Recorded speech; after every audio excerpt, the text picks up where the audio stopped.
नमस्कार दोस्तों चलिए कुछ थोड़ी सी साहित्य की चर्चा कर लें। बहुत दिनों से हमने साहित्य के बारे में जो नई बातें हैं उनको आपस में बांटा नहीं है। तो ये जो आज मैं आपसे बांट रहा हूँ ये भी बड़ी एक विचित्र और बड़ी दिलचस्प बात है। और ये है लुगदी साहित्य। लुगदी साहित्य क्या होता है, इसको अंग्रेजी में कहते हैं पल्प लिटरेचर। और पल्प लिटरेचर, लुगदी साहित्य, दोनों ही शब्द ऐसे हैं जो ज्यादा प्रचलित नहीं है। तो इनके लिए आप ये कह सकते हैं कि ऐसा साहित्य जो लोकप्रिय या जनप्रिय माना जाता है। लोकप्रिय तो नहीं, जनप्रिय माना जाता है कि आम आदमी में वो बहुत उसका नाम है।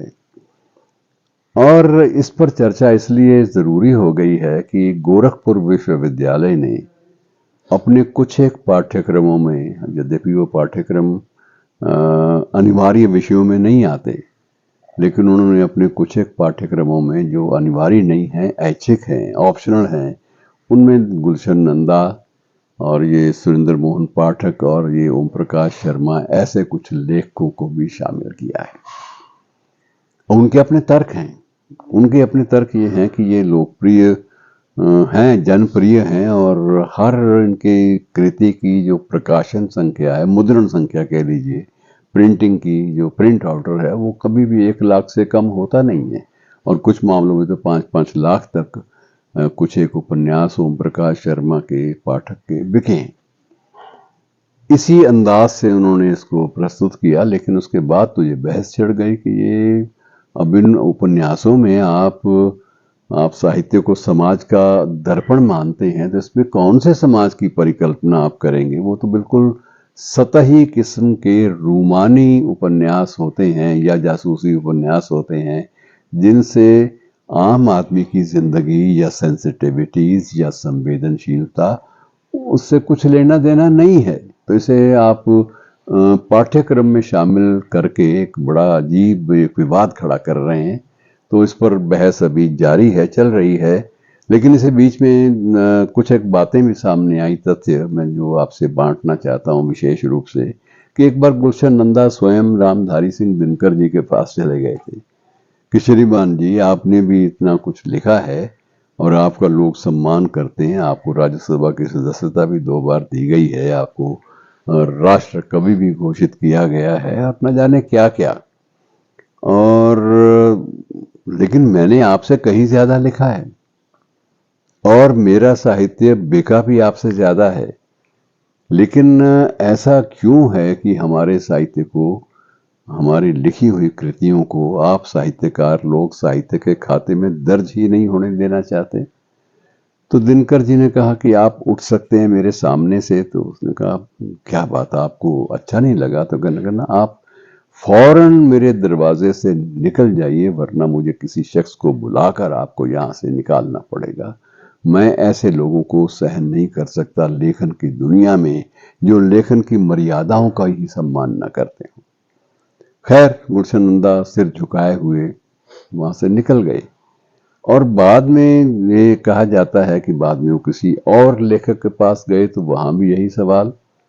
तो ये उसने भी, लेखक ने कहा कि नहीं, हाँ, आचार्य द्विवेदी के पास गए, आचार्य हजारी प्रसाद द्विवेदी। अब आचार्य हजारी प्रसाद द्विवेदी बड़े विनम्र और शालीन थे। दिनकर जी की तरह उनको गुस्सा आता ही नहीं था कभी भी। जब उनके पास भी गए नंदा साहब, तो उन्होंने सारी बात उनकी सुन ली आराम से। तो उन्होंने कहा, भाई, इसमें आपकी शिकायत मुझे उचित इसलिए नहीं जान पड़ती कि आपको नहीं अगर स्थान मिला साहित्य में, तो इसमें मेरी कोई साजिश या मेरी ओर से कोई प्रयास कभी किया ही नहीं गया। इसलिए आप मेरे सामने ये बातें क्यों करते हैं? इसलिए मेरा तो ये विनम्र आग्रह है, किसी और विद्वान से जाके चर्चा कर लीजिए। मैं इस विषय पर कोई भी टिप्पणी नहीं करना चाहूंगा कि आपका साहित्य उस श्रेणी में क्यों नहीं आता जिस श्रेणी में हम लोग आते हैं। हो सकता है कुछ श्रेणी में अच्छा साहित्य आता ही ना हो, और हमारे जैसे आदमियों का जो सतही साहित्य है वो आ जाता हो, और आप जैसे बड़े लोगों का साहित्य ना आता हो सकता है। मैं कुछ इस बारे में टिप्पणी करने को तैयार नहीं है। लेकिन गुलशन नंदा समझ गए थे कि ये क्या कहना चाहते हैं। इन्होंने दिनकर जी की तरह मेरा अपमान नहीं किया, लेकिन ये भी है कि मुझे भी सम्मान इनके यहाँ से भी नहीं मिला और संतोषजनक उत्तर भी मेरी क्वेरीज का नहीं मिला, मेरे प्रश्नों का नहीं मिला। तो मित्रों, ये जो इस साहित्य को उन दिनों में लुगदी साहित्य, अर्थात ऐसा साहित्य जो न 3 में है न 13 में, जिस पर चर्चा भी नहीं हो सकती, और अंग्रेजी में इसे बिल्कुल डिफरेंट नाम से, एक संतोषजनक ढंग से एक नाम दे दिया गया, पल्प का नाम दे दिया गया।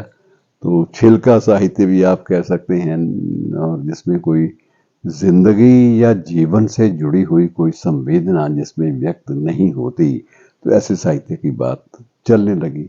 और इसी संदर्भ में मैं आपको ये भी बता दूं कि एक बार ऐसा भी हुआ था कि लोकप्रिय इन साहित्यकारों को लगा कि हमारे बिना तो कुछ मामला चलता नहीं है, तो कई प्रकाशकों ने बिल्कुल प्रेत लेखक जिनका अस्तित्व नहीं होता, उनकी कृतियां जो है वो छापनी शुरू कर दी, नाम वही गुलशन नंदा का।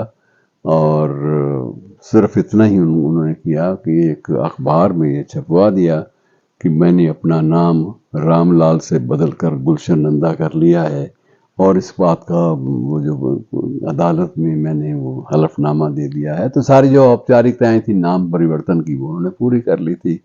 तो मित्रों, ये सारी चीजें चर्चा में हैं साहित्य की दुनिया में, इसलिए आपसे बांटना बहुत जरूरी था। धन्यवाद, शुक्रिया।